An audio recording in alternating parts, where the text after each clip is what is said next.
Entonces, vamos a retomar el Congreso de la segunda fecha.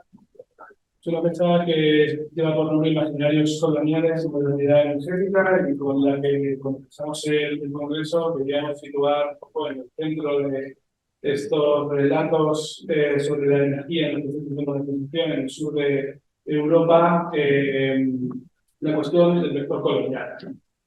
Entonces, bueno, para no quitar más tiempo a los ponentes, voy a empezar a dar paso a nuestra primera ponente. Es un placer contar, en primer lugar, con María del Carmen Pizarra, que es investigadora contratada en NOVA, de FCSH, y profesora asistente de la Universidad Autónoma de Lisboa. Es programadora de cine y ha publicado, entre otros libros y artículos en revistas científicas, pues este último libro que tengo aquí, Vento al Este, los orientalismos no firmes a dictadura, que acaba de salir hace menos de un mes. También es autora de Proyectar a Orden, Signo al Fuego, Propaganda Sensacionalista, entre 1935 y 1954. También ha coordinado junto a Jorge Antonio la trilogía Angola, Un nacimiento de una Nassau, y con Teresa Castro el volumen Reimagining African Independence, Film, Visual Arts and the Fall of the Portuguese Empire. Su ponencia vas a presentar en inglés, ¿verdad? Sí, va a presentar en inglés y lleva por título Reimagining the Portuguese Extractivist Way of Being in the World through Post-Colonial Feelings. Gracias, muchas gracias por estar aquí y preparados. Gracias, Alberto. I'm so sorry for not speaking in Spanish because I'm not able to, so I will speak in English. I would like to thank you all for the invitation. So I'm going to make a brief presentation, I hope so. A pioneer in the use of colonial propaganda cinema, Portugal did not invest, as did other empires, in a regular production of this kind. However, both the economic and extractive dimension are striking in Portuguese colonial films. They highlight how cinema witnessed the different modes of the humanization of the planet. I propose to you a very brief genealogy of Portuguese colonial films made in the territories that were once part of the Portuguese colonial empire, two in a counterpoint particularized of Cobo Fire Island by Sara Maldoror, someone that I worked with because she's still someone very badly known for her work. I will focus on this documentary made after Cape Verde independence as kind of a reverse shot to colonial films. I propose that this is the method that views colonizing the humanization through a close look at the landscape and the men and women who live in it and fight desertification. So, in Portugal, the transition to a dictatorship began with the military revolution of May 28, or 1926, and was cemented by the declaration of the Estado Novo in 1933. The quest for legitimacy led to the development of a nationalist ideology, one of whose pillars was the glorification of colonialism through propaganda, and this propaganda used cinema. Cinematographic propaganda was intended to reaffirm the country's historical right to own colonies, claiming the primacy of maritime expansion and the supposed uniqueness of Portuguese colonialism based on a civilizing and Christian mission.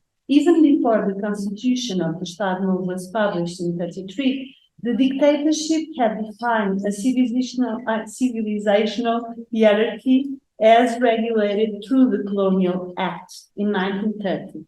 With slightly disguised racism, it differentiated the rights and obligations of the European-born citizens from those in the colonies, establishing the relative inferiority of the latter. At the bottom of this pyramid-shaped society, were the Angolans, Mozambicans, and Guineans. At an intermediate level were the Timorese and the Santonians, while those born in India, Macau, and Cape Verde ranked at the top. Until the African Wars of Independence, starting in Angola in 1961 and spreading by 63-64 to Guinea-Bissau and Mozambique, Portuguese commercial cinema showed little interest in the colonies. However, Portuguese state was a pioneer in the propagandistic use of cinema. And I'm going to show you a bit of the film. Sorry, this is not good. No, it's working. Yeah, it's working. Thank you. Sorry. Sorry for this. So this is the remaining bit of the film, the first film that was promoted by Portuguese regime in it was before the dictatorship, during the monarchy still, and this film was made because there were accusations regarding Portugal use of labor, slave labor in the São Tomé Islands in order to produce cacao. So later, during the dictatorship, politically motivated state cinematographic missions were carried out in the late 20s and 30s. Just let me check this, because I cannot see this image, so, okay. Colonial policy was being set up when Portugal agreed to participate in major European exhibitions. The general agency of the colonies sent teams to film the African colonies. The east ones were not filmed, and Cape Verde was not filmed also.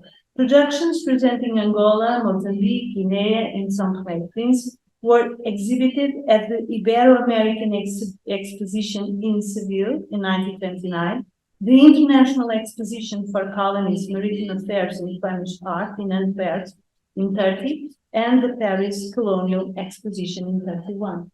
So, as you can see, this tries to present, these images try to present an organized production of the extraction and treatment of cacao. So, in addition to one-off productions, let me try to present a little bit of these images. This film, A Pesca da Baleia, was one of the films that were made in Angola to be presented at these major European exhibitions. They don't have sound because we were still in the silence period. So, in addition to one-off productions, the emergence of sound in film led to the cinematographic mission to the African colonies in 1938. It aimed at producing films that would communicate the colonizing effort and the progress achieved.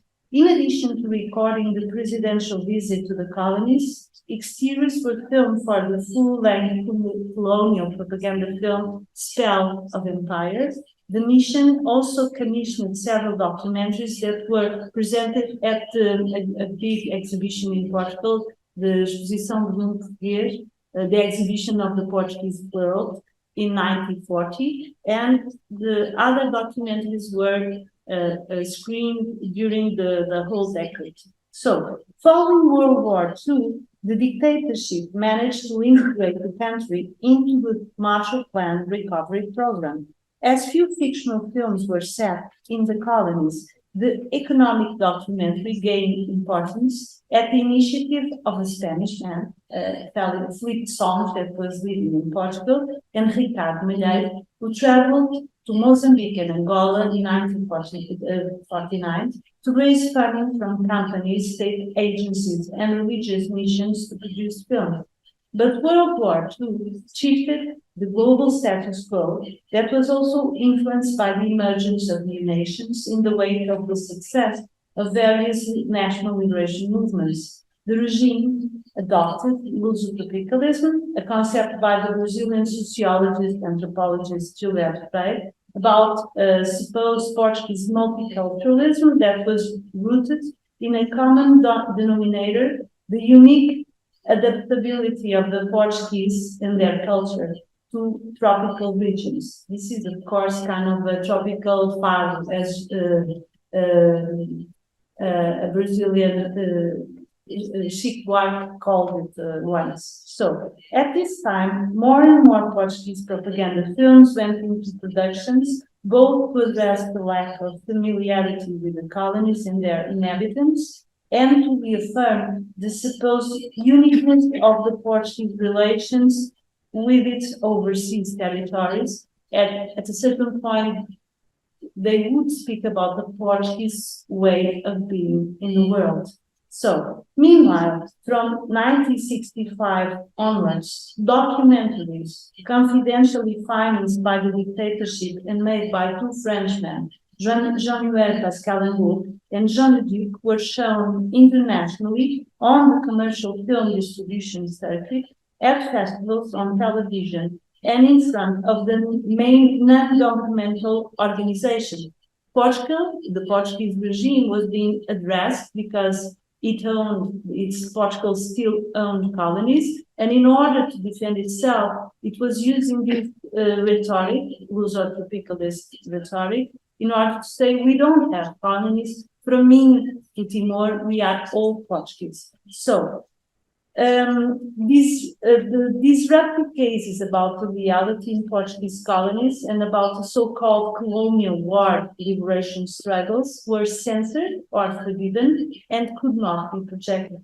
Let me show you a bit of one of the films by Jean-Noël Pascalengo. They were films made with a lot of means, economic means, contrasting with the poor means that Portuguese authors of the new cinema like Fernando Lopes or Paulo Costa had to make their own films. Em Angola, a mais espetacular regulação económica destes últimos anos foi a descoberta do petróleo. Pela primeira vez, a 11 de abril de 1954, chegou o Brasil.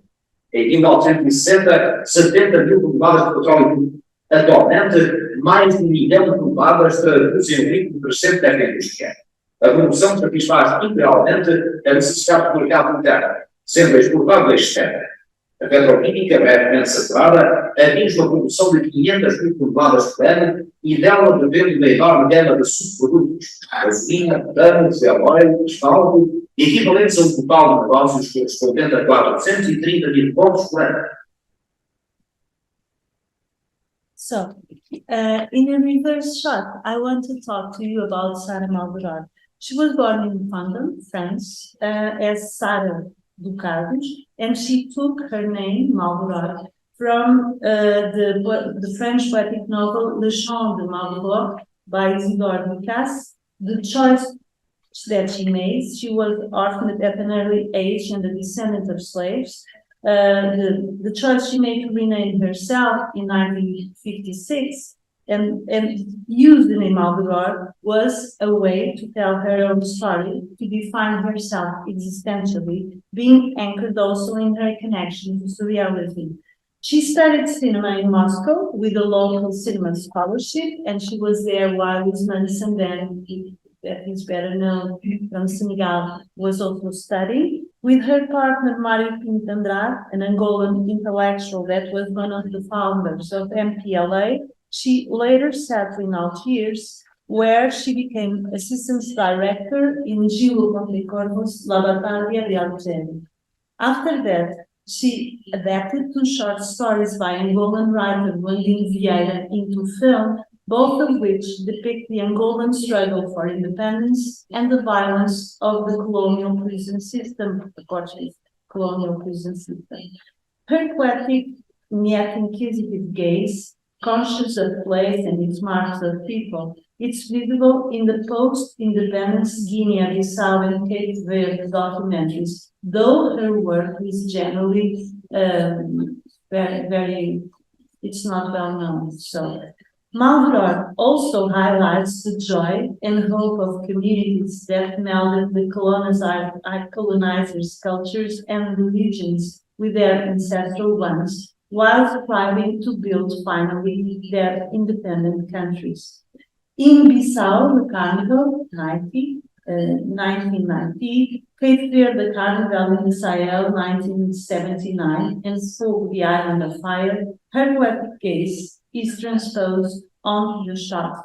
The invisibility of the three films she directed after Portuguese colony's independence is due in large part to the break of the proclaimed unity of the African Party for the Independence of Guinea-Bissau and Cape Verde, the IGC, but it resulted as well from Maldoror's use of cinema to elaborate on the realities she chronicled that challenged the political narratives of not only the liberation struggles, but also post-independence Africans.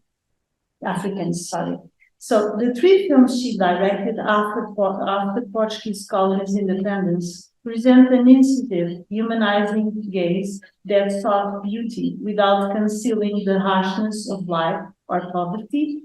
They pointed out marks of colonialism and highlighted the vibrancy of local cultures, attentive not only to the specifics of places, but also to the faces and bodies of the people. Maldoror translates her gaze through the camera in a poetic but questioning look at how carnival and local festivities in Guinea-Bissau and Cape Verde invests itself in reversing the social hierarchy and its representations that were violently imposed by the colonial regime. I must say that she had a very strong connection with Aimé Césaire, and an article that Aimé Césaire wrote about the importance of the poetic knowledge, and Césaire writes about how the poetic knowledge is much richer than the scientific one. And I think Sarah Maldoror was very she was influenced by this work of Aimé Césaire. Pour toutes les filles dans le monde entier en entendant parler, les îles du Cap-Vert, c'est le bout du monde. Retrouver l'Arctique perdu à quelques 1000 kilomètres au large du Sénégal. Pour les navigateurs de toute nationalité, ce fut pendant des siècles une escale salutaire sur les routes des grands caps, Cap de Bonne-Espérance ou Cap Horn. Pour les Portugais, un comptoir de traite, un réservoir pour les esclaves brasiers de tout l'empire, africain et indien, un champ de travail forcé qu'ils ont laissé plus nu qu'ils ne l'avaient trouvé 5 siècles plus tôt. Pour les Cap-Verdiens, aujourd'hui, simplement, leur patrie. Un peuple accroché à sa terre, brûlé par les interminables sécheresses. Un peuple patient, qui ne veut plus connaître les tragédies des déportations et des exils du passé colonial, qui ne veut plus voir tous ces hommes adultes partir se vendre à l'étranger et ne laisser chez eux qu'une majorité de femmes, d'enfants, de vieux. 300 000 habitants dans les villes, plus du double vivant à l'extérieur. Les paysans obstinés qui vivent avec la terre. Ici, il faut économiser chaque goutte d'eau. Les marins habiles qui vivent avec la mer. Ici, presque tout ce qui est indispensable n'arrive qu'après de longues navigations. Un peuple qui veut simplement, comme tous les autres, vivre et mourir sur son sol.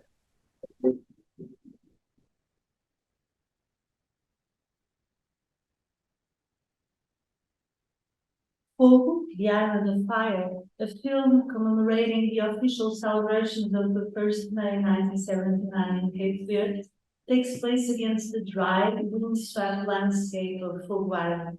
It is on the volcano slope that the film, which rather than a political film is in so many sequences, a poem film begins. After focusing on the lifeless, almost deserted landscape, Fogo turns its attention to the people, and poetry invades the shot. Then the landscape again becomes the focus, and the plan widens. On the soundtrack, an unsettling wind picks up. Coffee plants appear, planted on terraces, maintained with backbreaking work.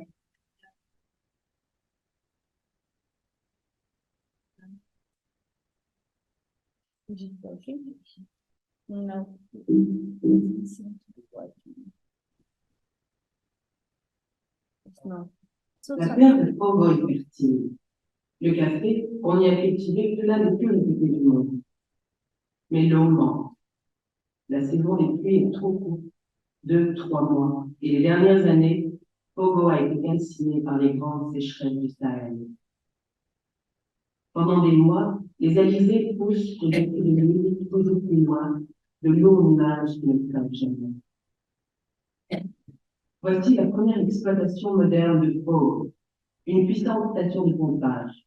Des champs aménagés, l'eau jaillit, la terre change. C'est la réalisation du projet du Mont Ginebra, commencé en 1975. Les cultures couvriront 60 hectares de fruits et de légumes qui alimentent déjà l'île et que l'on pourra exporter vers le reste du pays.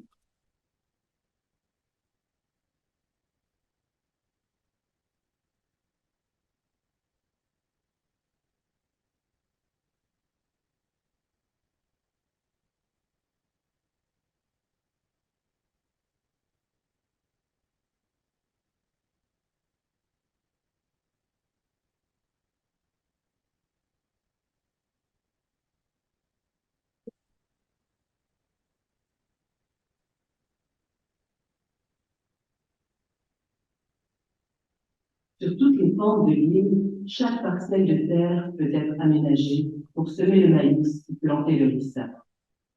C'est un gigantesque travail à main nue. Il faut dégager le sol, pierre à pierre, et construire des terrasses, mur après mur. Il faut fixer la terre pour qu'elle ne s'évade pas dans la mer. Sinon, les grands vents brûlants la soulèvent en tourbillons de poussière, et les averses tropicales, le jour où elles arrivent, l'arrachent en ruisselant sur les flancs de la montagne. Alors, patiemment, la population tisse ce réseau de murs et de terrasses dans lequel elle enserre son nid. So, considered to be the first African woman filmmaker who still lesser deserved recognition, Maldoror was the only internationalist filmmaker to use fiction to portray the anti-colonial struggle in former Portuguese colonies, and after, the only one to direct a unique poetic gaze for the documentation of the colonization and humanization of the landscape. The camera recorded with silent poetic gaze the deserted landscape lashed by the wind and with life bubbling over in its urban centers, the joy and harshness of life for Cape Verdeans and Guineans in their daily toil. She goes about reconstructions, the colonizers' narrative by the way of her own personal voice. Her films from the former Portuguese colonies illustrate women's advanced propositions about the poetic and revolutionary image. Subverting the laws of thought, she recorded militant and anti-colonial discourses, paying attention above all to cultural hybridity, shifting her gaze between places and each person, noting how place, the geography of actions, marks the rhythm and work in the community, particularizing people in their manner of being and knowing. Thank you so much.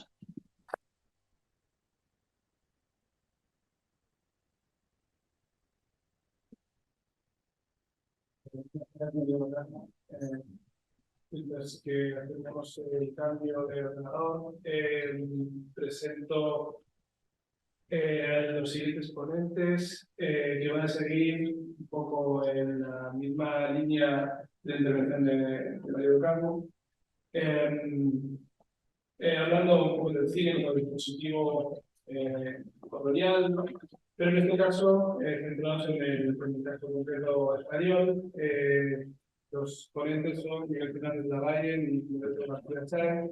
Van a presentar una presentación que se llama Visiones extractivistas en el África colonial española, una aproximación a las producciones de Hermit Films. Miguel Fernández Lavalle es profesor titular del Departamento de Comunicación de la Universidad Carlos III de Madrid, miembro del Instituto Universitario del Cine Español. Actualmente es investigador principal del proyecto de investigación, el documental institucional y el cine de aficionado coloniales, análisis y usos, financiado por el Ministerio de Ciencia e Innovación, la Agencia Estatal de Investigación. Y Lorenzo García Say Es investigadora predoctoral y profesora en el Departamento de Comunicación de la Universidad Carlos III también, y miembro del grupo de investigación TECMERI, Televisión, Cine, Memoria, Representación e Industria. Y actualmente está realizando su tesis doctoral sobre la temática del mar de plástico como infraestructura mediática con una beca de FTU en esta universidad. Bueno, pues cuando estéis... Gracias, Alberto. Empezamos. Bueno, yo puedo empezar con los agradecimientos de turno. Muchas gracias a todas las presentes y, por supuesto, a la organización del evento. Y aquí tengo una buena muestra del trabajo, en este caso Alberto. Para nosotros es un placer estar aquí. Venimos de un departamento de comunicación. Se hablaba en la primera sesión de hoy y también ayer en las cuestiones transdisciplinares del seminario. Para nosotros es un auténtico lujo escuchar a gente que lleva mucho más tiempo que nosotras pensando, trabajando, investigando sobre los temas del seminario, del congreso. Y bueno, nada, queríamos compartir con vosotras la investigación que estamos haciendo en el marco de este proyecto de investigación financiado, que lleva por título, como ha dicho Alberto, el documental institucional y el cine aficionado coloniales, prácticas y usos, en las que estamos colaborando intensamente con Filmoteca Española en algo que también ha ido saliendo en las sesiones de estos 2 días, que es, en este caso, el archivo de Filmoteca Española. Estamos intentando, hemos derivado una serie de fondos y también de energía personal y colectiva a la organización, catalogación, inventariado y digitalización de partes fundamentalmente los fondos de Filmoteca, los fondos fílmicos que tienen que ver con el documental colonial. A partir de ahí, nuestra ponencia va a estar o va a vincular parte de ese trabajo que estamos haciendo con, evidentemente, las cuestiones extractivistas que son el eje de este seminario, pero evidentemente también estaríamos encantados de establecer una conversación prolongada en el tiempo, porque evidentemente, como veréis, muchas de las cuestiones que surgen están vinculadas con trabajos que está realizando gente de la sala.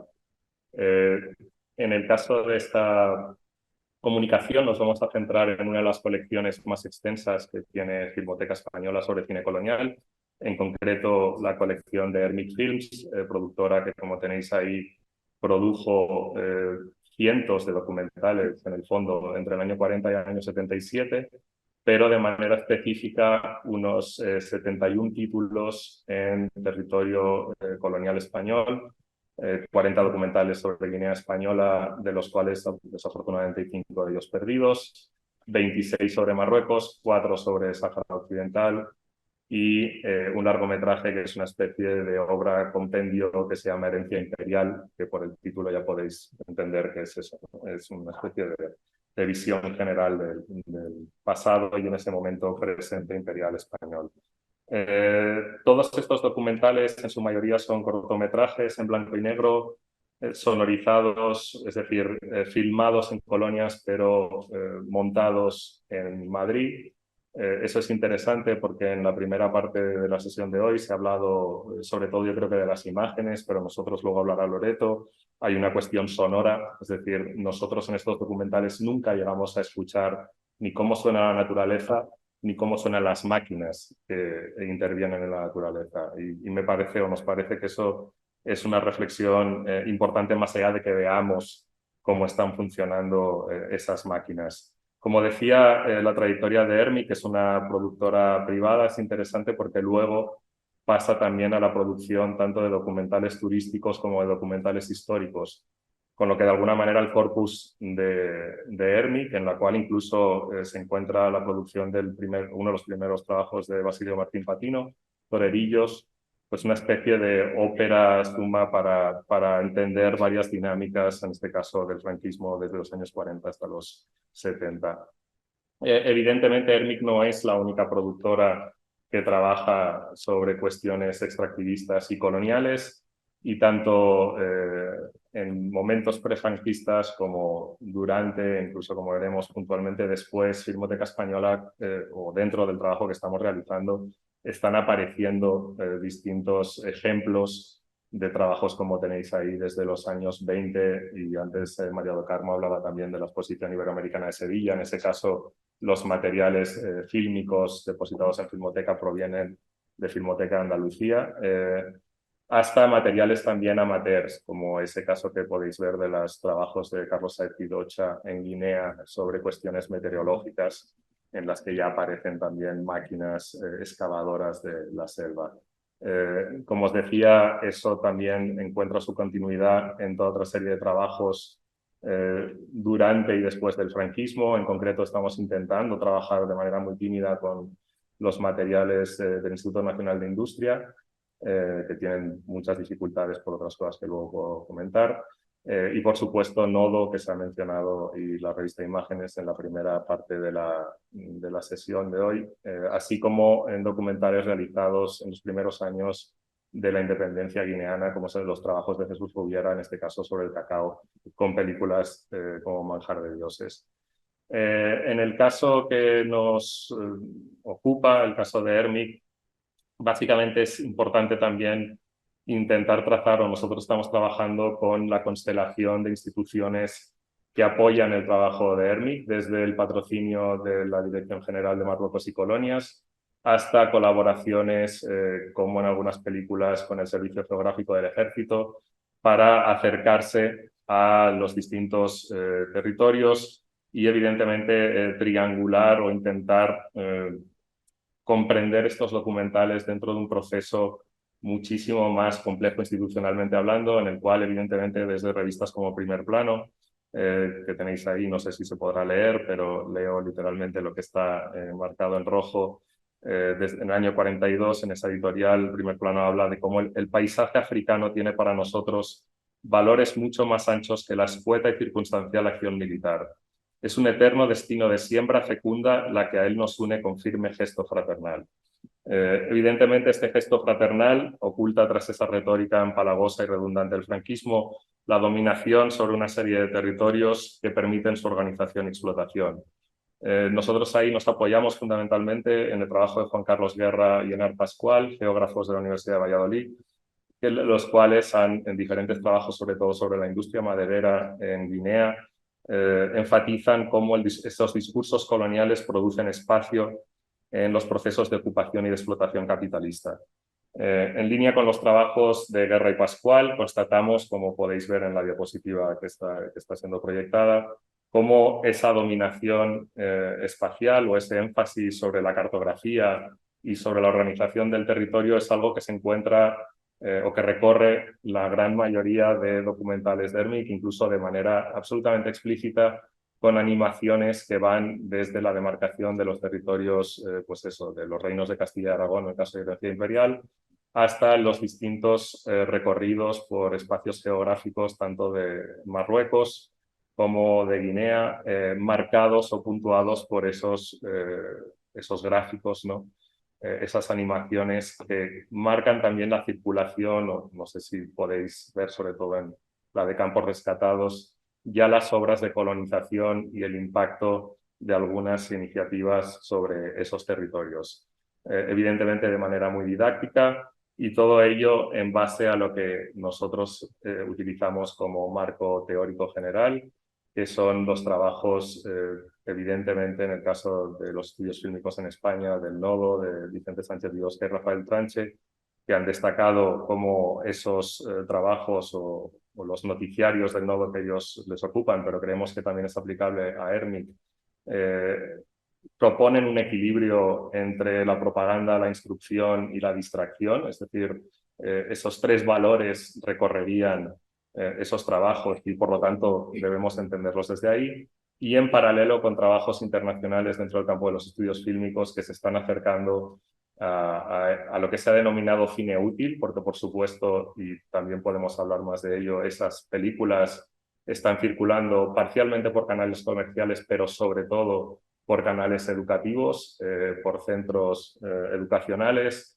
forman parte del catálogo de los catálogos de la Cinemateca Educativa Nacional y forman parte de un circuito, si queréis, no comercial, pero bastante interesante para plantear cómo o dónde se discuten estas películas.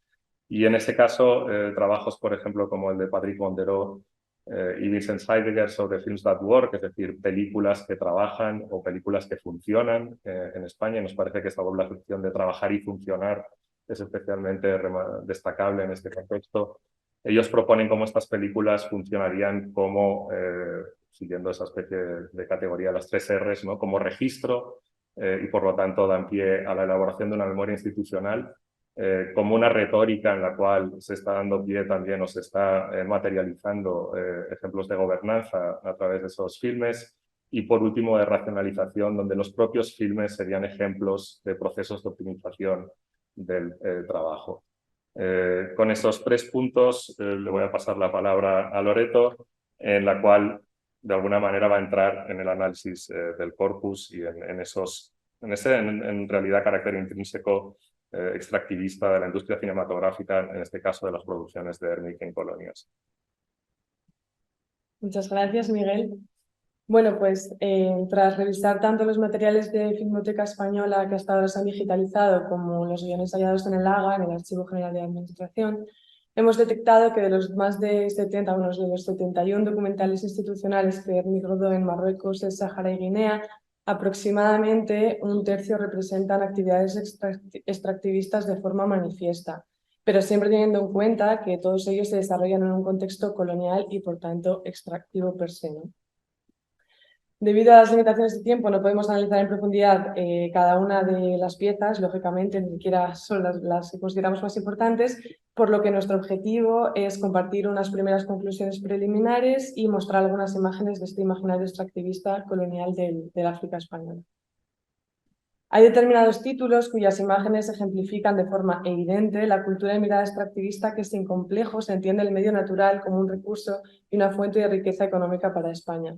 En este sentido destaca Las minas de Ushan, que muestran el trabajo de las compañías españolas que explotaban los yacimientos mineros del norte de Marruecos.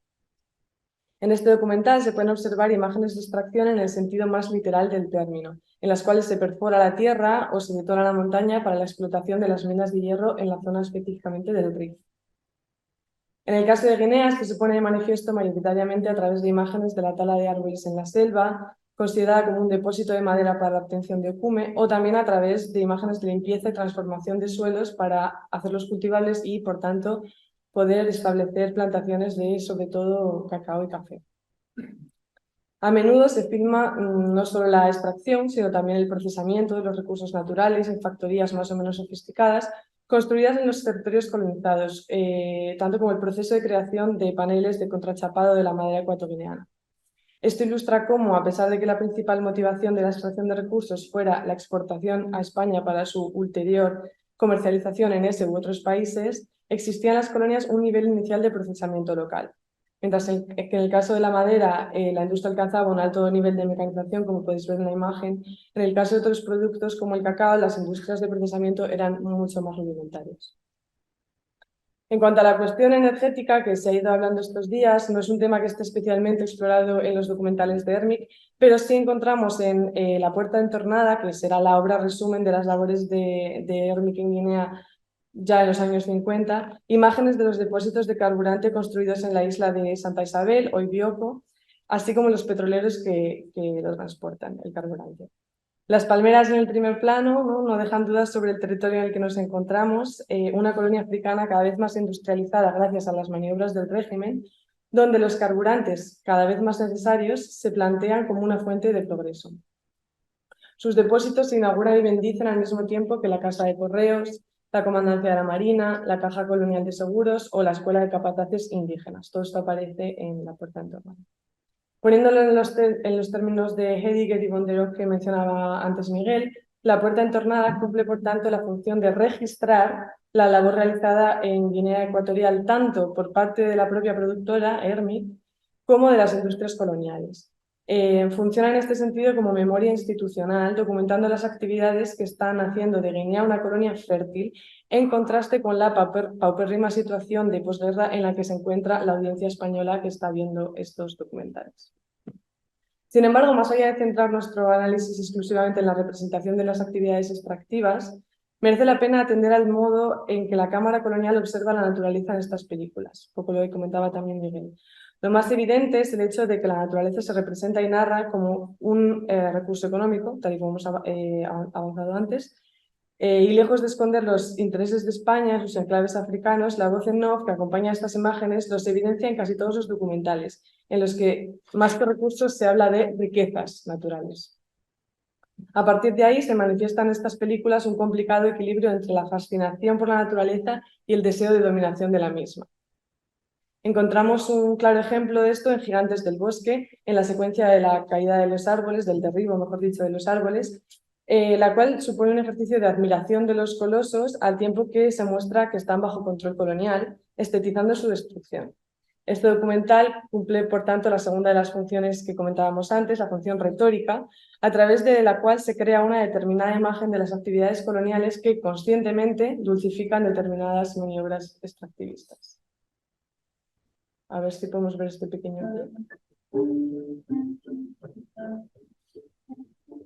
Vamos a asistir a la caída de estos colosos. Estos verdaderos gigantes del bosque que ver al aliento helada. Con explicar que quienes se precipitan en el fuego, que en copa se les ha esperado.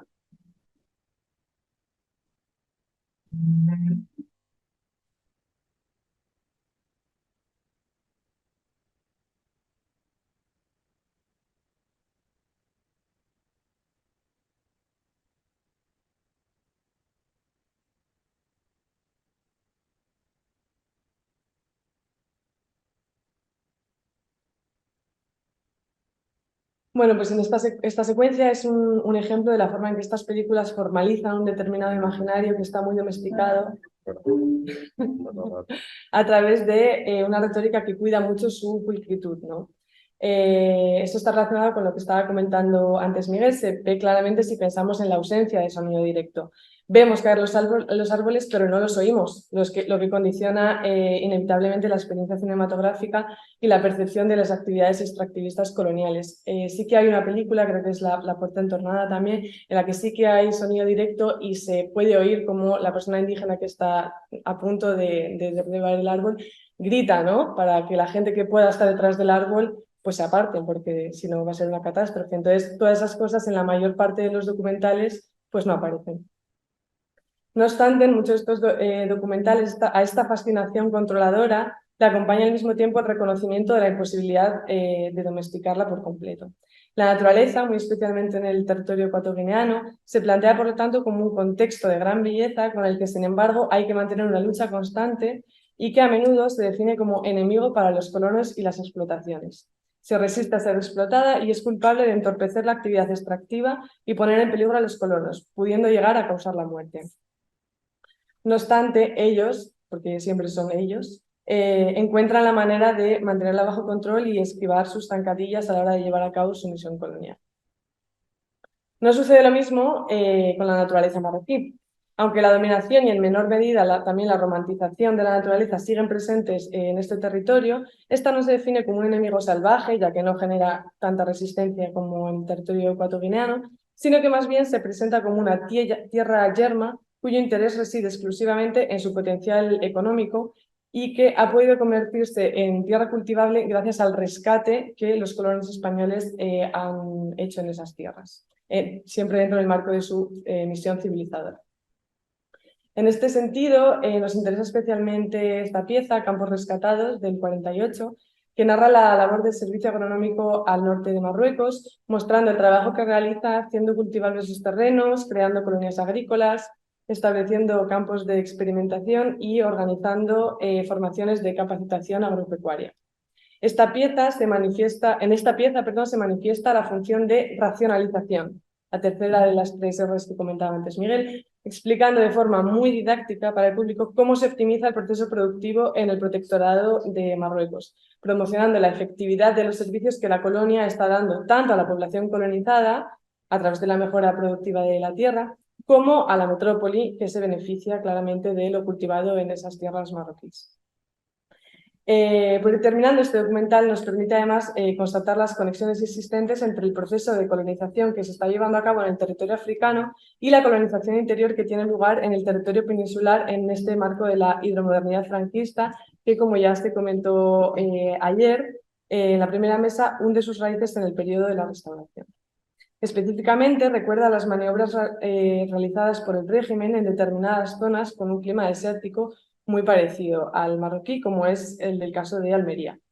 A ambos lados del Mediterráneo, con una diferencia temporal mínima, se lleva a cabo una estrategia similar de transformación de terrenos de secano o tierras yermas a terrenos de regadío a través de la construcción de infraestructuras hídricas que permiten tanto la extracción del agua de acuíferos como el transporte de la misma.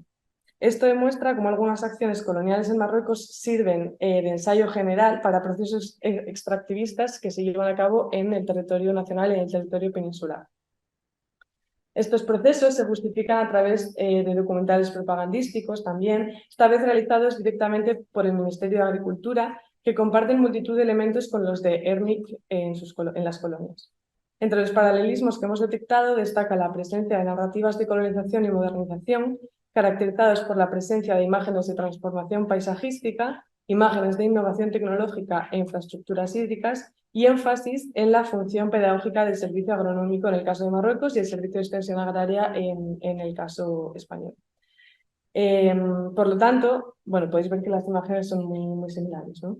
Por lo tanto, no solo la colonización interior es heredera directa de determinadas maniobras coloniales ensayadas en África, sino que también lo son sus estrategias de representación propagandísticas. Y ya, por ir acabando de verdad, esto nos hace pensar en la relación existente entre procesos de colonización exterior e interior y sus derivas contemporáneas. A la larga, la importación del modelo extractivista colonial se ha reformulado en lugares como Almería, mutando desde la lógica autárquica de los 40 y 50 al modelo de explotación capitalista actual. Tratando de integrar nuestro discurso en las cuestiones que se están tratando estos días, podemos afirmar cómo efectivamente existe un vínculo entre determinados regímenes de poder, o en nuestro caso sistemas de producción contemporáneos, y lógicas de producción extractivista de origen colonial. Y sin pretender ser deterministas, también es posible detectar determinados ecos o continuidades en la representación de estas, las queremos llamar zonas de sacrificio, en la época colonial y en la actualidad. El cine sigue representando estos espacios y procesos productivos y extractivos a través de determinadas estrategias que continúan de alguna forma apelando a ese imaginario colonial, ¿no? Siendo las más evidentes la perspectiva vertical, la representación de la tecnología como símbolo de progreso y eficiencia, ligada a menudo a discursos sobre desarrollo sostenible y capitalismo verde en la actualidad, y de forma general la estetización de los paisajes extractivistas. No obstante, estas ideas forman parte de una investigación más amplia que está todavía en proceso, que es mi tesis doctoral, y que seguro que irá matizando estas conclusiones. Muchas gracias.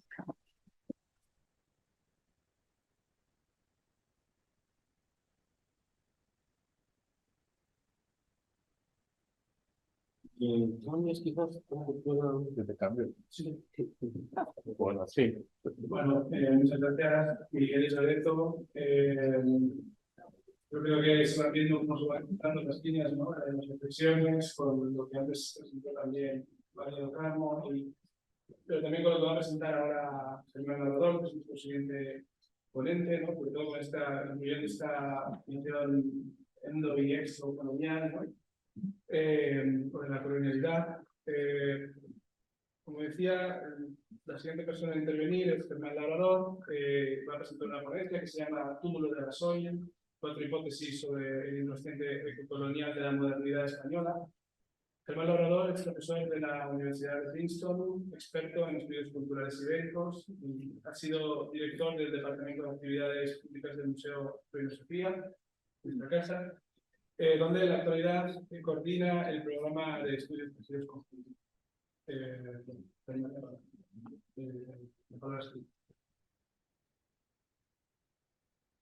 Ok. Vale. Quiero comenzar esto también agradeciendo la posibilidad de estar en esta mesa. También para mí ha sido una pequeña aventura salir de los temas habituales e intentar abrir otras perspectivas en el propio trabajo, ¿no? Desde las coordenadas específicas de la intersección entre ecología y energía a propósito del caso ibérico. Por ello, lo que os voy a presentar está abierto y funciona con un carácter tentativo.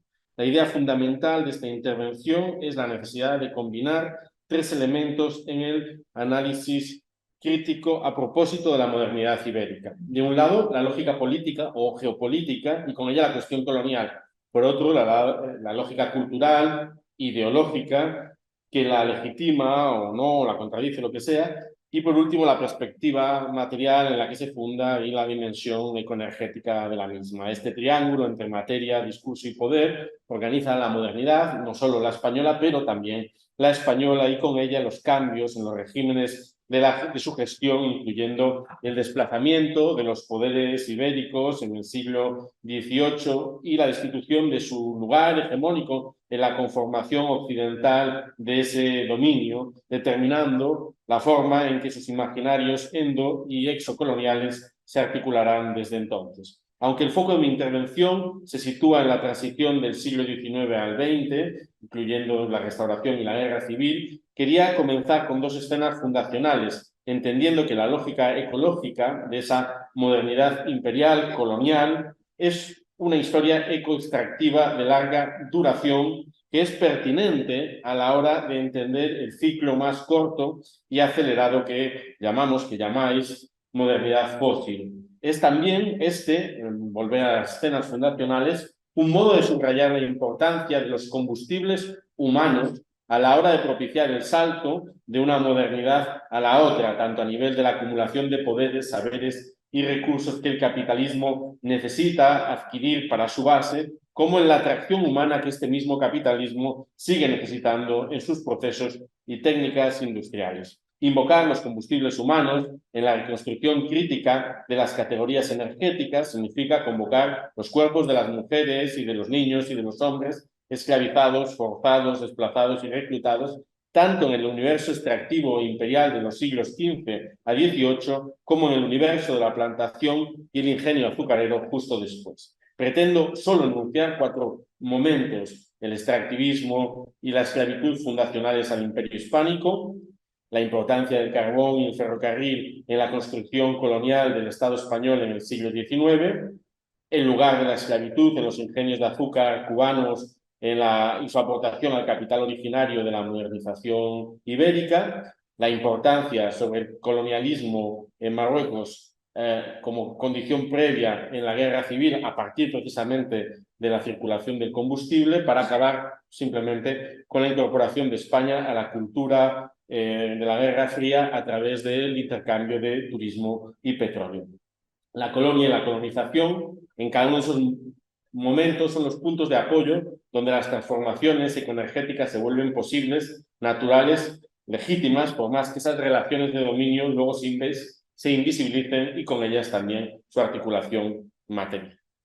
La escena fundacional de la modernidad española sitúa en su centro el oro, la plata y los esclavos. Cristaliza en la comparecencia de Cristóbal Colón ante los reyes católicos. Los esclavos son la mayor riqueza de las Indias. El trabajo humano forzado es la condición de posibilidad y el recurso mayor que cualquier imperio necesita. Son la precondición energética de sus empresas extractivas. Trabajo forzoso y metales estratégicos se reúnen también en el espacio de Potosí, sacralizado en múltiples representaciones, como en este cuadro anónimo del 18, que retrata la principal mina del imperio, cuyo pico de extracción determinó el final de la hegemonía hispánica en los campos de Europa. La imagen inscribe en la montaña, por un lado, las sendas que organizan los trabajos extractivos y los distintos pozos de la mina. En ellos sufren y mueren indios, mestizos y africanos en favor de las necesidades temporales del Papa y del emperador que vemos en primer plano. En la representación de la montaña como virgen se cruza una doble operación. La memoria de la Pachamama vernácula se confunden las narrativas de sublimación del sacrificio corporal en la Mater Dolorosa, cuyas llagas coinciden exactamente con las bocas mineras que alimentan material y espiritualmente las necesidades del imperio. Aquí aparece el tercero de los emblemas clave a la hora de pensar la modernidad ecoenergética, la noción de necropolítica. En una definición de andar por casa es algo así como la capacidad de gobernar a los vivos a través de la gestión de la muerte y de los muertos, la producción de muerte y de su posibilidad a través de técnicas represivas espectaculares, autos de fe, patíbulos, procesiones, es la dimensión más evidente del necropoder, pero este se ocupa también de gestionar entierros, cultos funerarios, construir necrópolis, mover cadáveres, hacerlos desaparecer, invocar o conjurar fantasmas. En estas actividades se genera energía política y en la modernidad estas energías se invocan en favor de las transformaciones del capitalismo. Hay una transferencia simbólica y material entre capitales necropolíticos y económicos. Seguimos en Potosí. En esta segunda imagen destaca la anamorfosis entre el espacio extractivo del cerro, la memoria de la Pachamama y la colonialidad cristiana. Pero hay algo más. Hay una precisa estructura de canales, lagunas y estanques al aire libre, donde a través del mercurio se consigue extraer de modo más rápido la plata. Es una innovación técnica gracias a la cual la tierra sagrada del Perú se transforma en monedas para contratar ejércitos de mercenarios. Para que esta alquimia cuaje hizo falta un ejército de trabajadores desechables y la incorporación de elementos técnicos. Pero el desplazamiento de estos metales generaba energía a su vez. Esto es importante, cabría preguntarse en qué sentido el oro o la plata son también energías, no generan un deseo, una fascinación que hace que los hombres se maten por acumularlos. Los europeos, como comedores de oro o como enfermos, reproducen en su relación con los metales sagrados, en un sentido inverso, el mito caníbal que los europeos atribuyen a los indígenas. Hay otro vínculo que conecta estas colonias con la metrópolis en una compleja lógica de extracción y memorias. Nos lo proporciona la mina de Almadén, que es de donde sale el mercurio que se emplea en Potosí. Almadén funciona además como un espacio concentracionario donde el imperio envía los galeotes que se exponían a la muerte y a la locura por las emanaciones del azogue, como documenta Mateo Alemán en una visita de inspección. Alemán es el autor del Guzmán de Alfarache y uno de los erasmistas más importantes, pero la historia necropolítica que él denuncia tiene una larga duración, una colonialidad romana, por tomar la hipótesis de Agamben. Sabemos de la importancia geopolítica de estas minas en el contexto de la guerra civil y de la Segunda Guerra Mundial, que la fuente de mercurio de Cutler en el pabellón de la Segunda República supo cristalizar con elegancia.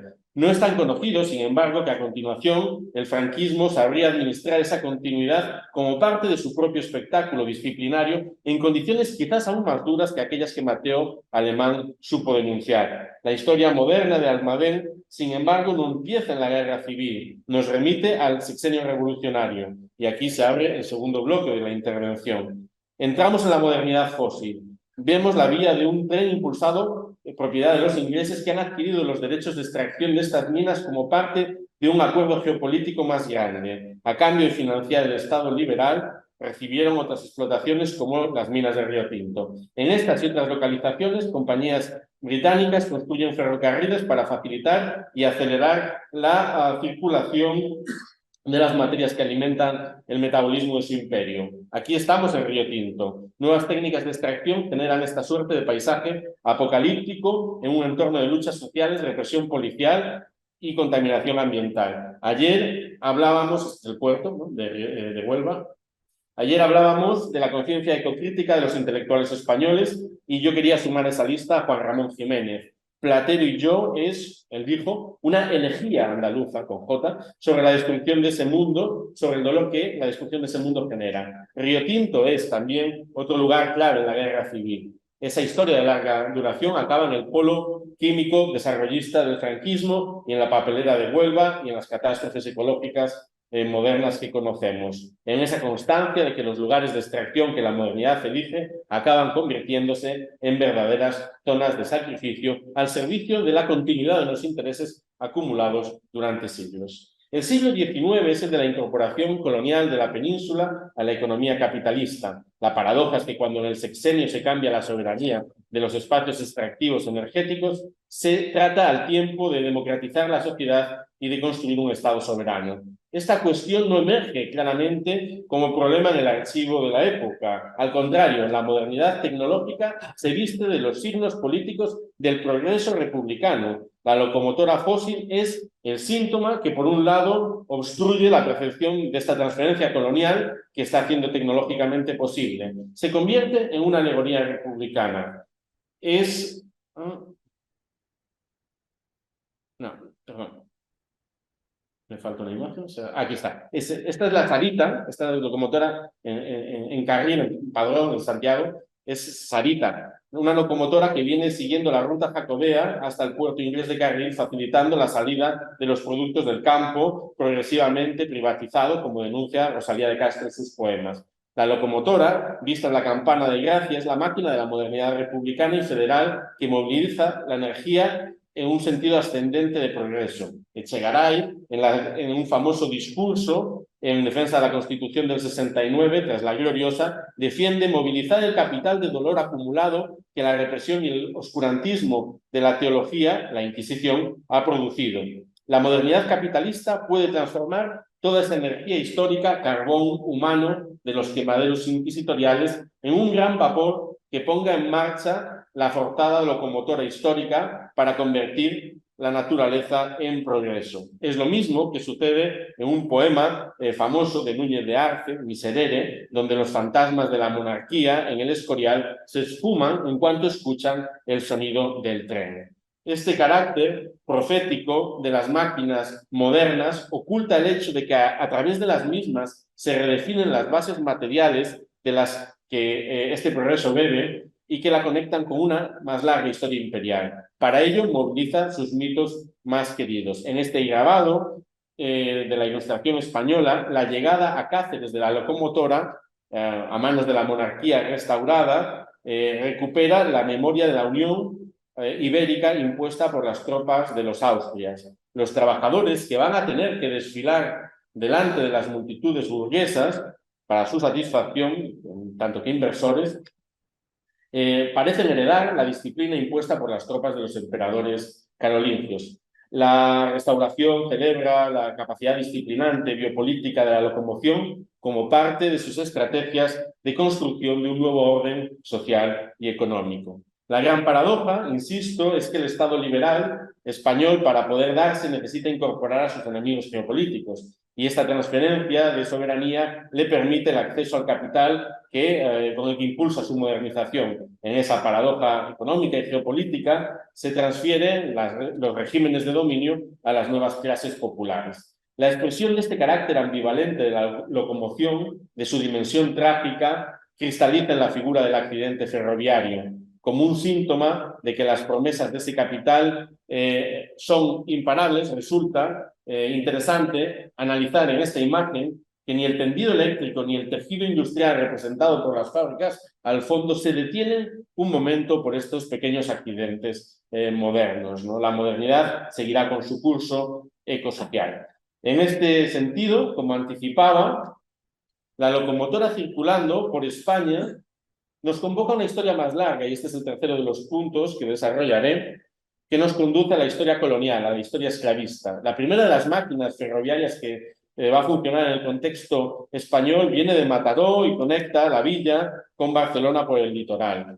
Pero esta villa, a su vez, se conecta a través de su propia memoria toponímica, esta es la Plaza de Cuba, con el origen de las riquezas que están en la base del desarrollo de las fábricas que se proliferarán a mediados del siglo XIX. También en Mataró, que es un caso extremo de laboratorio moderno, se sitúa el primero de los panópticos modernos, donde en la actualidad hay una exposición de Fernando Sánchez Castillo que he podido curar, y es un lugar, digamos, de acumulación y de castigo, en el mismo espacio donde aparecen las máquinas automáticas, los telares automáticos, las elfatinas, y también los movimientos sociales para destruirlos, los luditas y las primeras huelgas obreras.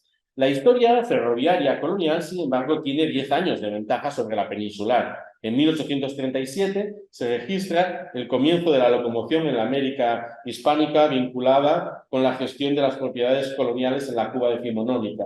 España se incorpora a la trata en el siglo XIX, pero de manera radical, acelerando su trabajo en la gestión de la energía humana a través de la esclavitud y de la explotación de la naturaleza para generar otra de las, digamos, energías que fundamentan el desarrollo de la modernidad fósil, como es el azúcar. Hay que subrayar la importancia bionutritiva del azúcar a la hora de acelerar los ritmos de trabajo del naciente proletariado industrial, que serán fundamentales en el cumplimiento de su futura función. La estructura del tren, la necesidad del tren, no es otra que impulsar la gestión de los ingenios de azúcar cubanos, como el que vemos en esta imagen. Nótese que el trabajo esclavo ha desaparecido, está por aquí y por allá, pero lo que cuenta es la naturaleza por un lado y la potencia de las máquinas. También la necesidad de los soldados, que son los que van a perseguir por esa floresta a los cimarrones que se pueden observar al fondo de la escena.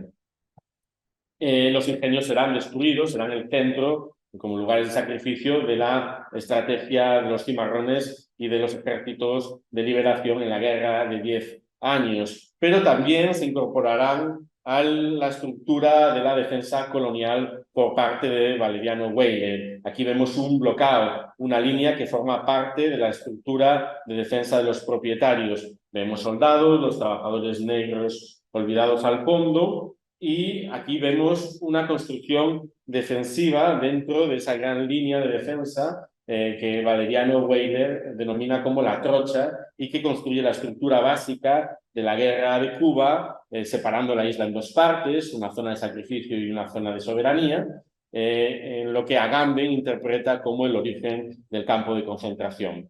La modernidad del tren, por lo tanto, quiere decir su centralidad necropolítica, su capacidad de conectar muerte, energía, dominio y riqueza. Es esta misma lógica tecnomilitar la que, después de la pérdida de las colonias, se pone en marcha en el RIF.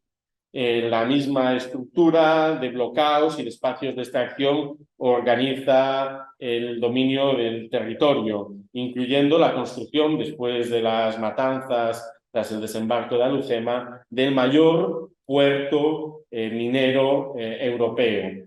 Ayer hablamos un poco de montañas artificiales y no me resistí a incluir en el PowerPoint esta del Parque de María Luisa en Sevilla, llamado el Gurugú, que es una mina, que es una montaña, que es un río. Los gurugús proliferan en los parques españoles del momento como una suerte de monumento pedagógico a la conquista, al mismo tiempo que los discursos de supuestos intelectuales progresistas como Joaquín Costa hablan de la necesidad de imponer una colonialidad racial en el norte de Marruecos, facilitándole a Francia los hombres blancos que le faltan. Voy a concluir en 2 minutos con 2 elementos clave para la historia que vendrá después, como es la construcción de las primeras refinerías justo antes de la emergencia de Camsa que explicamos ayer. Esto es Sapetrolera, un complejo con refinerías en Menorca, llevado por Manuel Salas. Manuel Salas es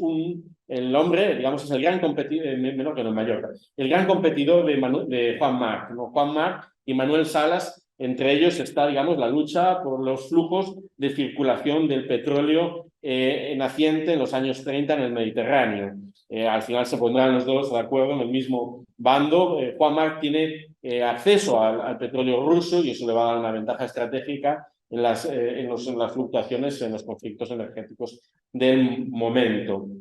Aquí tenemos a Juan March, que es una figura que une el capital esclavista de su familia con el acceso y el dominio de los nuevos recursos estratégicos del momento. Ayer hablamos de la centralidad, de la importancia decisiva del acceso franquista al combustible norteamericano durante la guerra civil, que fue fomentado por las operaciones estratégicas, este es el bombardeo por la flota franquista de la refinería de Camsa en Santurce, y el bando republicano fantasea con el petróleo, un río de petróleo, con el petróleo que no tiene, ¿no? Concluyo simplemente presentando a la figura de Bolin Bidwell, que fue el contratista del Dragón Rapid y el gran, digamos, poeta de los parques nacionales, que hace la conexión entre los dispositivos turísticos norteamericanos y el comienzo del desarrollo del turismo en España, mucho antes que Fraga. Él se empeña y consigue mantener abiertas las estructuras estatales de fomento del turismo durante la propia guerra civil, a pesar del gasto de combustible que esto generaba. Cuando Fraga y Libarne, muchos años después, delante del pelotón de fusilamiento, habría de recordar que él, y fue el inventor del turismo, estaba ahorrando 20 años de transferencia entre autarquía y desarrollo. Él, digamos, decía que la ausencia de petróleo es, digamos, la base del turismo, ¿no? El petróleo español es el turismo, que es una formulación que hoy en día los políticos españoles repiten una y otra vez y que tiene su origen material en esta transferencia que hablábamos de la guerra. No tengo tiempo a explicar de qué manera efectivamente se transfiere el petróleo por turismo, pero el imaginario de los 25 años de paz va a centralizar las refinerías en esa capacidad de transformar energía por paz, y el equipo Crónica en esa gran formulación inigualable, ¿no? Supo hablarnos de estas alquimias en el famoso cuadro El Alambique. Muchas gracias.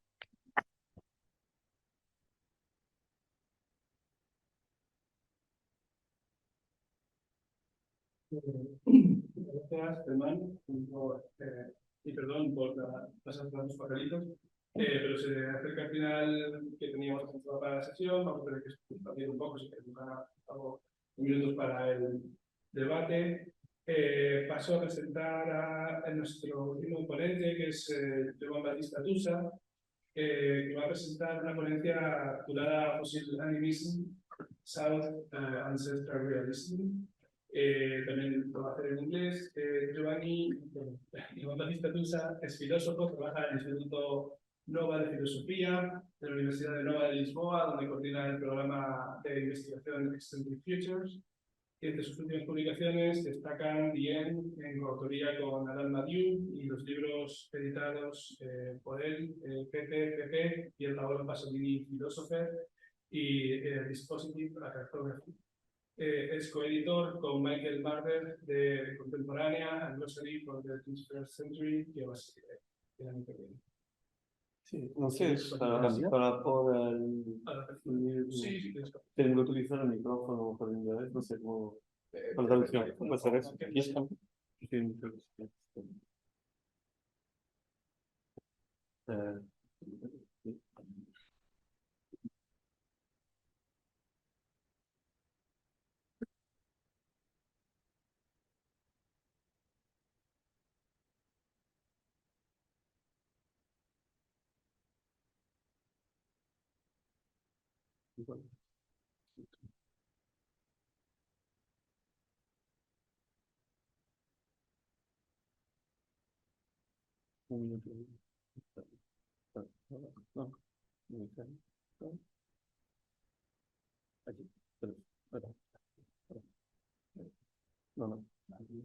Ok. Creo que no hay. Bueno, mientras tanto, Alberto, igual es. Mientras tanto, os voy a agradecer primero a los que han organizado hoy en el Reina Sofía, entonces Mariona Pera de Selva y Alberto García Aznar, y después también los que necesario fue posible que yo vine a Madrid estos días, que son Alberto Berzosa y Jaime Vindel. Y después voy a pasar a inglés, porque digamos que en teoría podría tener capacidad de hablar en español sobre eso, como el portugués se comió el español después de 5 años en Lisboa. Y también, digamos que tenía ya materiales para hablar en inglés, voy a hablar en inglés. I switch to English. First of all, I am a bit embarrassed because when Alberto invited me here in Madrid, I didn't have any information. So the thing was, it's going to be in Reina Sofia, it's going to be on the south. Okay, then I said, okay, when I will prepare something very arty, for artists, curators, you know. And he asked me, oh, please could you do something on Pasolini? I said, okay, Pasolini is always good for every occasions. So I will reshape slightly what I was gonna say after what I heard, because also, you know, when as I heard many things I'm not competent about. So then I was, of course, fixating myself on the most irrelevant details. Like the main thing for me was always like Spain has this tradition of thinking imperialism as an inner empire, like China, and Portugal always has this kind of Japanese kind of perspection, oceanic, right? Understanding of itself as a disseminated body. Why I say that? Because of course history has been a main topic throughout this conference, and my intervention was a bit against history in the sense that I will start with a very short prologue on geography, and then we will have 3 minutes of Pierpaolo Pasolini films Odissea d'Africa, Appunti per un'Odissea africana. So, Ferdinand Braudel once asked why capitalism was born in the West and not elsewhere. Thinking is marked by the places it traverses, by the landscape it passes through, by the environments it encounters. Geography, indeed, does not merely give history a material spatiality, but opens history to unprecedented questions, exposes history to the newness of unpredictable events. Becoming, in the words of Deleuze and Guattari, is a milieu rather than an origin. So becoming cannot be the subject of a history, but rather of a geography. I quote from, of course, 1000 Plateau. Becoming does not belong to history. History today still designates only the set of conditions, however recent they may be, from which one turns away in order to become. That is to say, in order to create something new. So if we accept that, becoming exceeds the purely historical dimension. Of course, without history, becoming would remain undeterminate. But this does not mean that becoming belongs to history. On the contrary, as Nietzsche has grasped in his untimely meditations, becoming can be considered the non-historical element of history, that is, within history, what is not historicizable according to a development that restrains the future to its past.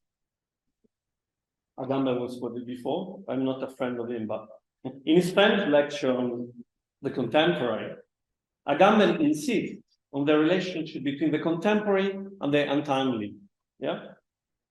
And he defines contemporary as an anachronism, a non-coincidence that does not let us adhere completely to our time. Or rather, contemporary is the one who lives his time or time only by transforming it and putting it in relation with other times.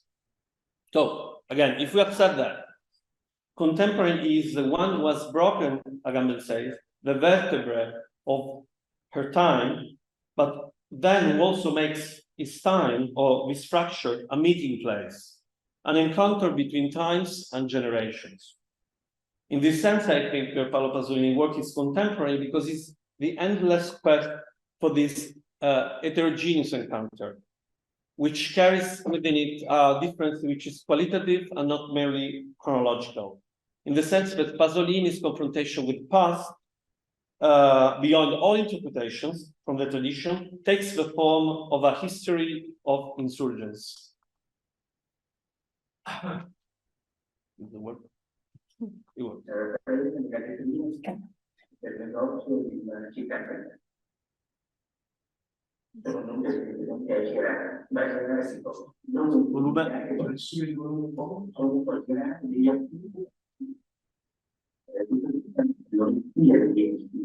Oh, no. Que no sé por qué no, es ok. Igual con el reproductor. No, que igual con otro reproductor sí, pero no. Ok. Una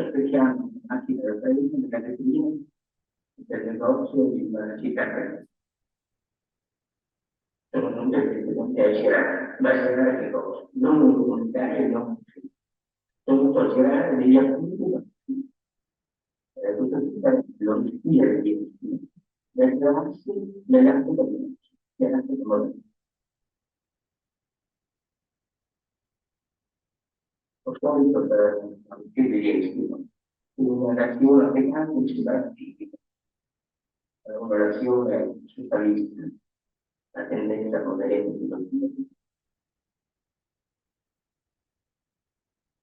ma la cui scelta non è ancora evidentemente difficile, perché accanto alla cattiva si vede un'altra cattiva, non meno affascinante, da verità, o per meglio dire, neocapitalista.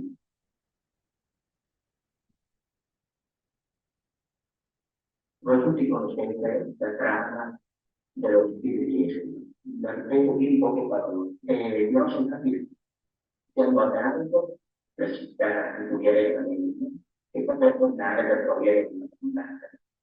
Dopo ritenere che lo specchio è ignorare il qualcuno di e lo specchio è tutto compreso di limitare l'ucciso. Allora lo ricordo con Giuseppe, lo stanco, il distrutto della società per ritenere che non l'ucciso. Inutilmente gastare la schiava che aveva fatto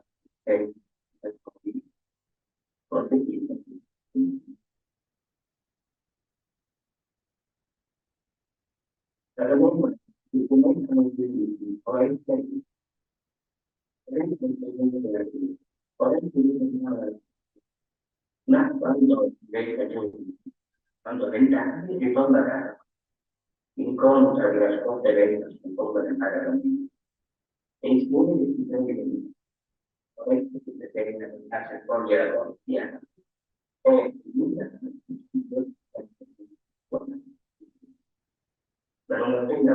Okay, sorry, I don't know why the subtitles are not there. I can tell you that with VCL they were there, but now disappeared. Maybe the player doesn't allow for subtitles.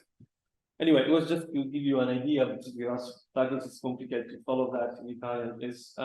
So Pasolini starts saying, I came here to Africa and I'm gonna reenact the tragedy of Oreste in Africa, and he retells the whole story. And then after this scene, there are scenes in which he looks for different characters, and he said this could be Oreste, this could be Electra, and so basically he's doing this kind of displacement, right, of this Greek Western tragedy, foundational tragedy, into Africa in 1969. Okay. Maybe it's important to say also that the year before, Pasolini was he was working on a film in 1968 on St. Paul. This film was a film where Paul of Tarsus, Saul, was meant to move from Barcelona to New York. So as you know, the history of Paul is from Damascus to Rome. But in the reenactment or the transposition that Pasolini was thinking of, Barcelona was Damascus, and then New York was the new Rome, meaning by that the center of the empire. And Pasolini, what he was saying, was important also for understanding this, is that he was thinking of this critical operation he calls transposition, which transposizione in Italian, which he takes somehow from Dante's understanding of what Dante calls transhumar e organizzare. This meaning for him a kind of someone would say Leninist interpretation of Paul as an organizer of communities of the Christians, and so the reading of his letters as a kind of Lenin organizing the resistance throughout the planet. But what is interesting in this transposition is that when Paul talks, nobody understands what he's saying, because first of all, he's a kind of converted Jewish, so he speaks many languages. He's like Moses in Freud's reenactment of Freud's Moses' foundation of monotheism, right? Where Moses speaks, but since he's non-Jewish, non-Egyptian, no one actually understands what kind of language he's talking. So this is about, of course, the heterogenesis, which is always at work in the genesis of every identity, of course. So this kind of operations with temporality that Pasolini tries to do here. Sorry for the translator, I'm improvising, so I'm not using. These operations with temporality Pasolini does here are always connected to this critical operation of anachronizing not history, but what maybe in capitalistic terms could be called development, or maybe to diffract the unique front of progress as a kind of chronological evolutionary understanding. This, of course, is something that goes into a methodology that Pasolini, from the end of 60s on, starts developing, which is all his movies, and we will arrive maybe to the last work, Petrolio, which is not a movie, but is an kind of an unfinished fragmentary work of literature.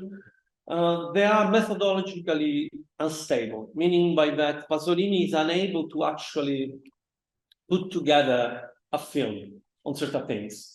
And the most remarkable example of that is a mosque film called Notes for the Third World Poem, Note per un poema del terzo mondo, where Pasolini is totally unable, like in Petrolio, we'll see, but Pasolini is totally unable to go beyond the fact of collecting different images from India, Africa, Palestine, Basilicata, Egypt, Yemen, and so on and so on.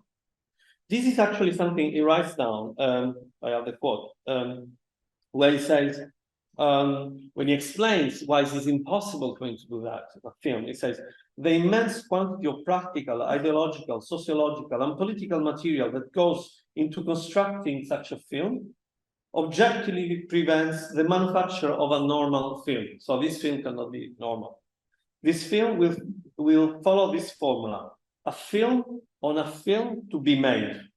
And each episode will be composed of a story narrated with a summary and through the most salient and dramatic scene, the preparatory sequence of the story itself, interviews, investigations, documentaries, etc. Stylistically, the film will be composite, complex, and spurious. But the stark clarity of the problem treated and its function as a direct revolutionary intervention will simplify it. Okay, here we see something that maybe again makes Pasolini our contemporary, because you know, we all live in this kind of fragmentary understanding or misunderstanding of our history. We all try to do this kind of psychotherapy. It was very striking for me that here in Spain, this kind of psychotherapy of you know, how the infrastructure of Franquismo, of course, also orient the energetic imaginary is very strong, is very specific. And so this impossibility, which becomes methodological, brings within it many problems that, of course, could be also read after the intervention today about extractivism and so on and so on. What does it mean to go at the end of the 60s to make a movie about a Greek tragedy in Africa, where you have Amílcar Cabral trying to build a national archive of a revolution, and he sent people to study in Cuba to build up this capacity connected to revolutionary movements for, of course, producing images. And of course, that was also the problem that Jean Rouch already had in the movie, the famous case that Deleuze makes in Temsimage, Moi en Noir, where, you know, the Nigerian actor Omadou Ganda starts up delirious in front of a camera. And Deleuze says is because of his delirious that actually the colonizer hacks the language of a colonizer. And so there is this double becoming, Deleuze says, because it's neither that the colonizer goes somewhere and he remains immune from the perturbation of, you know, the acclimatation itself of the colonization that colonization requires.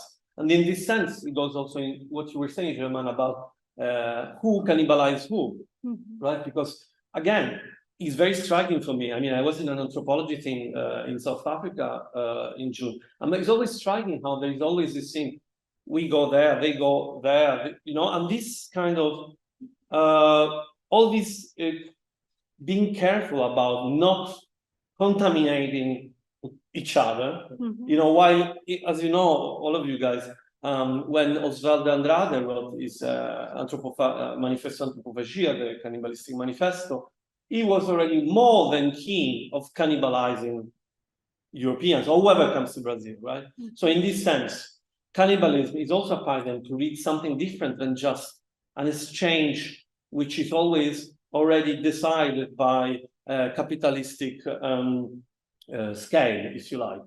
because he could also describe, and that's why, for example, Pasolini, in a very famous interview with Jean Duflo, what he calls barbarism. But he means by that mostly cannibalism, meaning by that for him a kind of attack on the symbolic order, or who has power and who, you know. In this sense, through this kind of metabolic, visceral assimilation, you know, the cannibal also become the others, you know. So again, it's an act of temporality. Is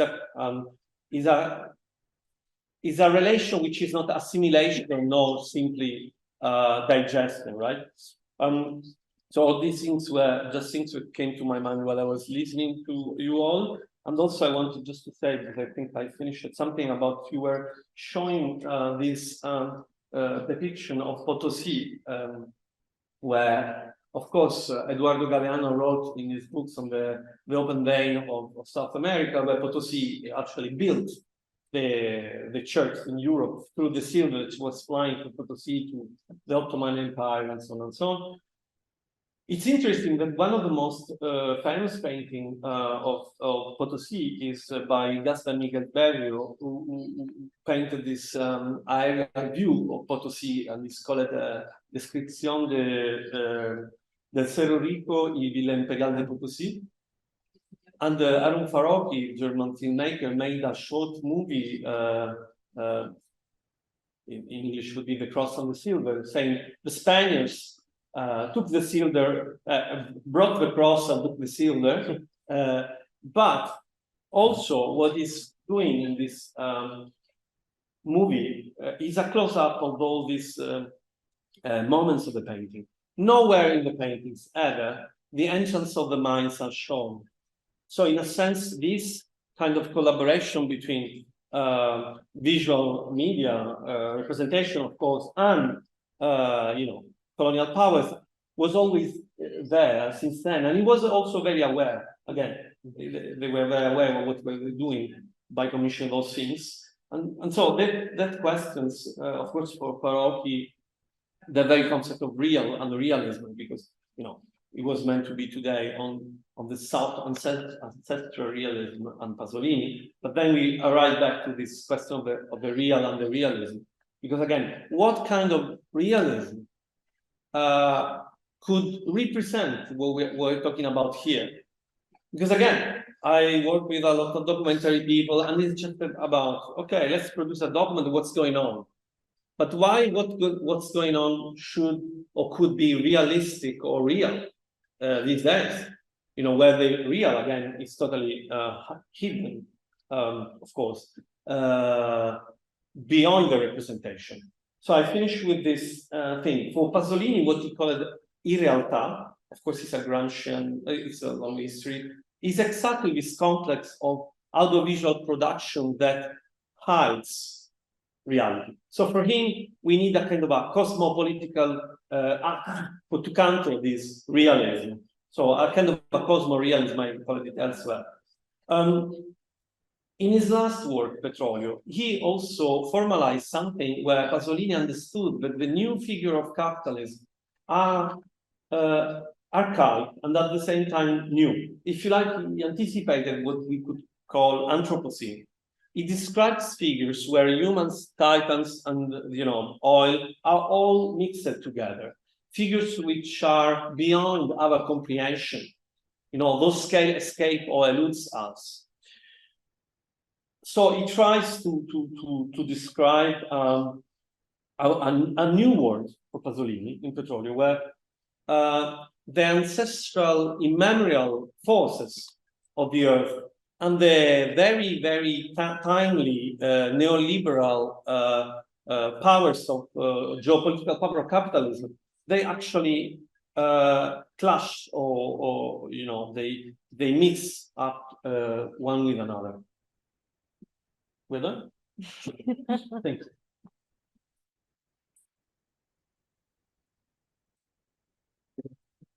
Bueno, he pasado el límite, pero igual puedo ustedes para preguntas, intercambios, actividades, cuestiones que quieres plantear. Yo creo que lo mejor es no acumularlas.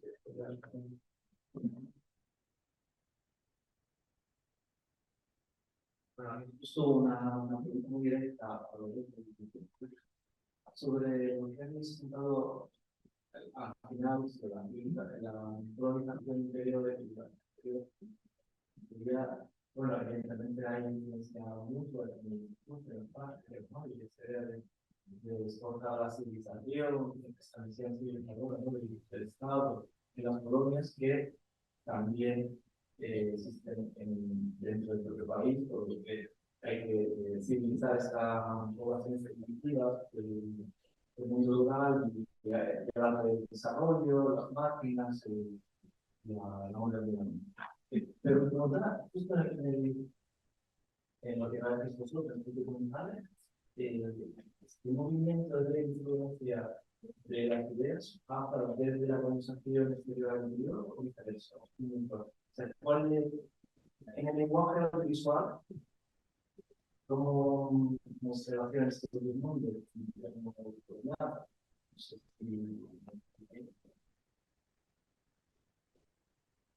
Las vamos a terminar. Bueno, hablando específicamente de los aspectos audiovisuales, creo que iría desde la colonización a la exterior a la colonización interior. O sea, si lo pensamos desde un punto de vista simplemente temporal, y los documentales de los que estamos hablando, rodados en Almería, son más bien de los años 60, finales de los 60, incluso 70, mientras que los que estamos comentando de Marruecos son de los 40, como mucho 50. Entonces, sí, creo que ese sería ya de esa dirección. No sé, Miguel, si tú quieres apuntar. Yo creo que hay unos tropos de cómo filmar la colonización que son extendibles a prácticamente, y si no, María del Carmo me puede corregir, o quien sea en la sala, pero que son muy comunes. Hay patrones que se van repitiendo en todos los cines coloniales y que tienen que ver con las misiones que hay detrás. En el caso español, o lo que nosotros más hemos trabajado, que por ejemplo tiene que ver con las misiones aéreas, pues es cierto que obviamente eso está sujeto a la capacidad que tengas de tener un avión para rodar desde un avión en esos años. Y eso es ligeramente más complicado o se da parcialmente menos que, por ejemplo, cuando nos dedicamos a mirar qué está pasando en la colonización interna y sobre todo en lo que está trabajando Loreto, que va de ahí hasta presentaciones del mar de plástico en la actualidad, donde ya evidentemente a la que entra otro tipo de dispositivo tecnológico, y estoy pensando ya en satélites, es que eso te multiplica, bueno, al día de hoy ya lo sabéis, ¿no? Desde los artistas hasta cualquier cuestión que existe toda esta serie de visiones. Pero bueno, por estar en tu pregunta, yo creo que esos tropos están presentes. Es muy difícil decir algo vino antes de lo otro, ¿no? Es decir, más lógicas documentales que se extienden por todo el mundo.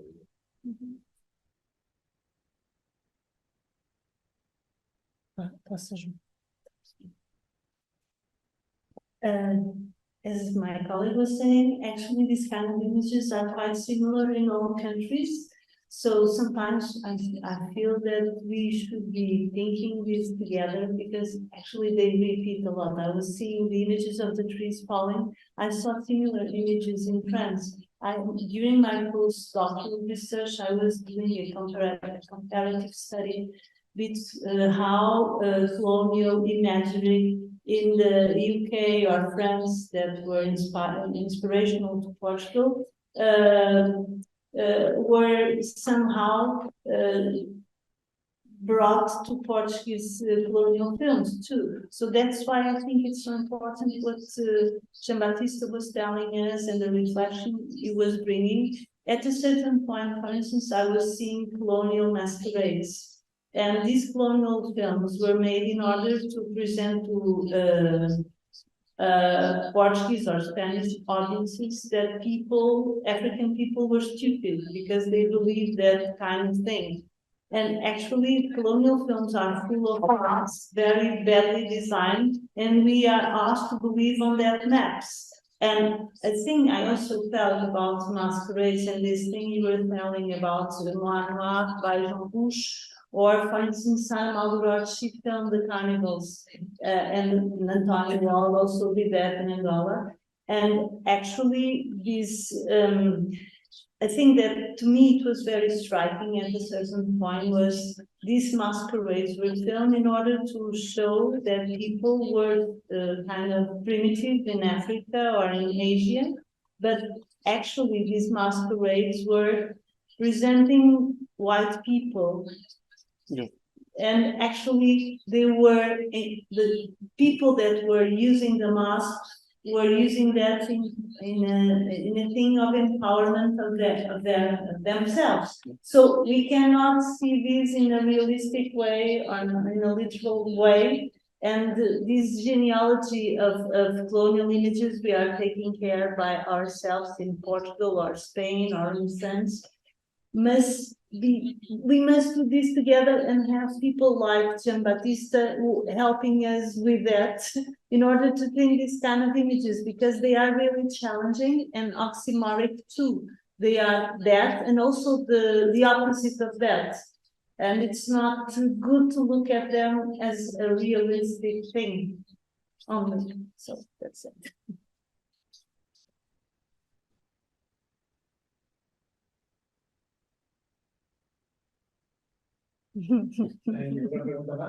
Toda a gente está cheia de fome.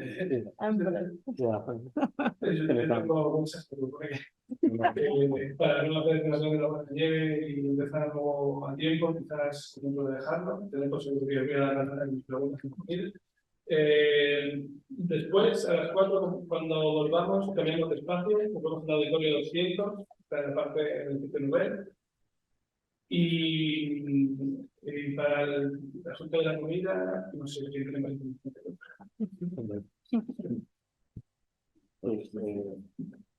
Para la gente que estáis como ponentes, habéis recibido un correo de Alberto y de Mariona, pero igual encontrarlos ahí en la salida. Yo aprovecho para decir que me han puesto una reunión los africanos y no voy a poder acompañarse a la comida, pero me uniré por la tarde. Bueno, pues muchas gracias a los 5 y seguimos.